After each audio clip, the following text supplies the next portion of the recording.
Olá, queridos amigos, queridas amigas, que a graça e a paz de Jesus esteja com cada um dos amigos, que o Espírito de Deus possa inundar seus corações, dando-lhes o devido conhecimento, entendimento e sabedoria, e que todos tenham um dia bastante feliz. Vamos à lição? E hoje, quarta-feira, 8 de outubro de 2025, a lição 2 de hoje, ela tem como título Valores Conflitantes. E a lição de hoje ela está baseada no livro de Josué, no capítulo 9, dos versículos 1 até 20, onde aqui narra que 30 reis cananeus, que eram povos pagãos de diversas assim, nações, que eles habitavam ali na Terra Prometida, e que esses reis, né, administravam assim várias cidades. Eles se uniram e fizeram uma coalizão para combater e brigar com os israelitas numa batalha. E do outro lado, os interesseiros gebionitas, eles decidiram se unir aos israelitas com a anuência, né, do seu líder Josué, porém sem consultar a Deus, né? E eles firmaram alianças com os gibeonitas. E assim, nós, dentro desse contexto aqui de Josué 9, nós podemos comparar quando aquela prostituta Raabe, ela buscou uma aliança direta com Deus, onde ela foi sincera e honrou o Senhor. Enquanto já os gibeonitas, eles usaram assim da trapaça do engano para fazer esta aliança. Porém, ambos casos, a graça divina incluiu até os gibeonitas dentro do povo de Deus. Embora fosse para enganar os israelitas, né, e conseguir uma aliança com eles, os gibeonitas eles se fingiram assim, de serem embaixadores assim, de países estrangeiros para fazer essa aliança, né? E de acordo com Deuteronômio 20, versículo 10 até 18, Deus fez uma distinção entre os cananeus e os povos que viviam fora da Terra Prometida, mostrando que Deus realmente ele conhece os corações, as atitudes no interior do ser humano, e ele sabe realmente o que acontece. E o que nós vemos na lição de hoje, né, que após as conquistas ali contra Jericó e contra a cidade de Ai, o povo de Israel tornou-se assim uma prova inequívoca de que os boatos acerca desse povo eram verdadeiros e que era só uma questão assim de tempo para que os israelitas conquistassem a terra de Canaã. E sabedores e informados, né, por completo disso, né, as nações pagãs, os reis cananeus e aqueles povos daquele lugar, eles se uniram para pelejar contra os israelitas, que fala ali em Josué 9:2. E eles criaram uma grande coalizão forte de nações pagãs.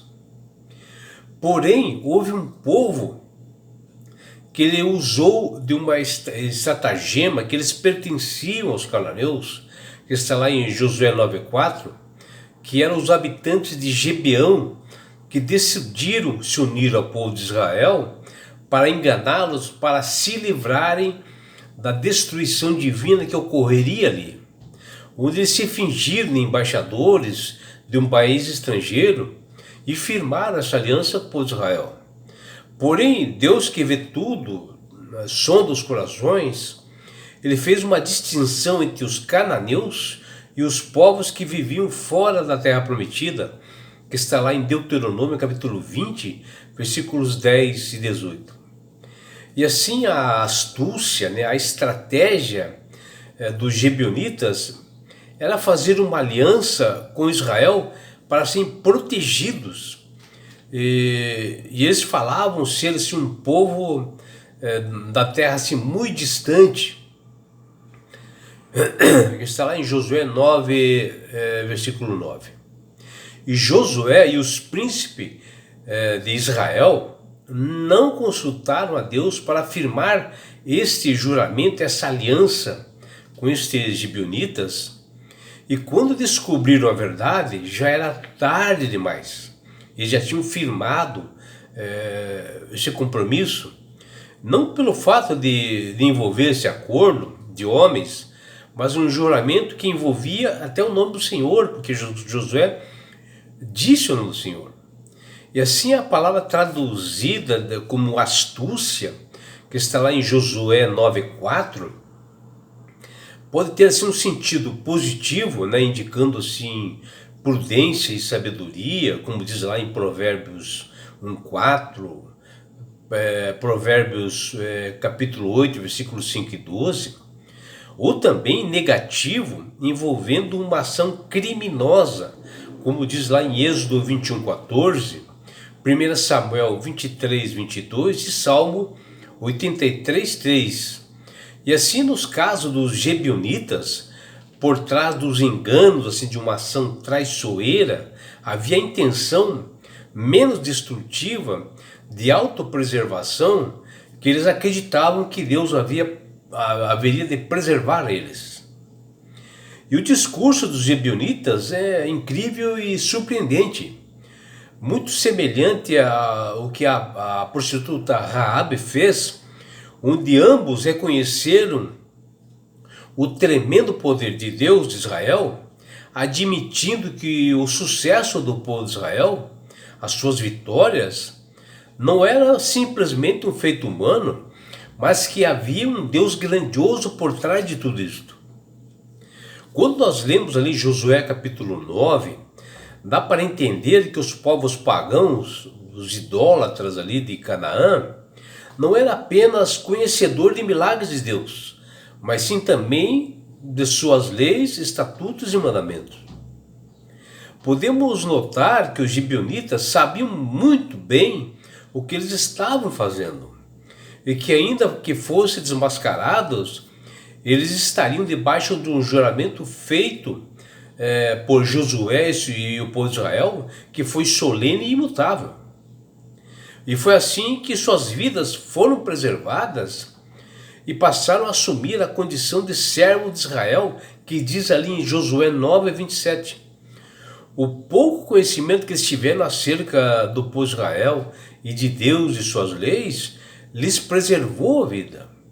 Porque a Bíblia diz: pois o povo que não tem entendimento corre para a sua perdição, que diz lá em Oséias 4,14. E também diz lá no Assim diz o Senhor, que diz: o meu povo está sendo destruído por lhe falta conhecimento, que está lá em Oséias capítulo 4, versículo 6. E vejam, né, os gibeonitas não se rebelaram contra o Deus poderoso Yahvé, como as outras nações cananeias haviam feito, e até afirmaram que o próprio Deus, né, estava expulsando aquelas nações dos cananeus diante do povo de Israel com poder. E a notícia assim correram no mundo naquela época da libertação do povo de Israel, pelas coisas sobrenaturais que Deus havia feito, né, pelo poder de Deus também, pelas vitórias sobre Og e Siã, sobre o que levou aquela prostituta Raabe e os gibeonitas a buscarem uma aliança com o povo de Israel. Porém, em vez de reconhecerem totalmente a disposição de seus corações e se renderem por completo ao Senhor, o Deus de Israel, como Raabe fez, né, os gibeonitas eles recorreram assim a um estratagema, a um cambalacho, a um subterfúgio, né, para alcançar isto. O que nós deveríamos fazer era conhecer mais o Deus de Israel através da sua palavra, buscar sabedoria, se consagrarem mais nas Escrituras. O próprio Cristo disse: eu sou o caminho e a verdade e a vida. Está lá em João 14,6. E a Bíblia diz: conhecereis a verdade e a verdade vos libertará, que está lá em João 8,32. Os gibeonitas deveriam conhecer mais o Deus de sinais, de milagres, maravilhas do povo de Israel, para se consagrarem. Já em Números capítulo 27, versículo 16, Deus com justas intenções é visto como o autor e conservador da vida. A lei de Moisés apresenta na Bíblia orientações sobre como conhecer a vontade de Deus, que até no livro de Números 27, versículos 16 a 21, fala sobre isso. Josué deveria ter perguntado, consultado a Deus o seu querer e a sua vontade e evitado ser enganados pelos gibeonitas. E é assim que nós devemos fazer sempre, né? Buscar o Senhor quando nós temos dificuldades, falta de entendimento, né? Quando nós temos às vezes valores conflitantes, né? Que está nos separando realmente do Senhor, ou que nós estamos realmente burlando alguma lei divina. E é por isso que Jesus diz: eu sou o caminho, a verdade e a vida, ninguém vai ao Pai senão por mim. Ou seja, é Jesus dizendo ali em João 14,6 que ele é o único mediador entre os homens e Deus.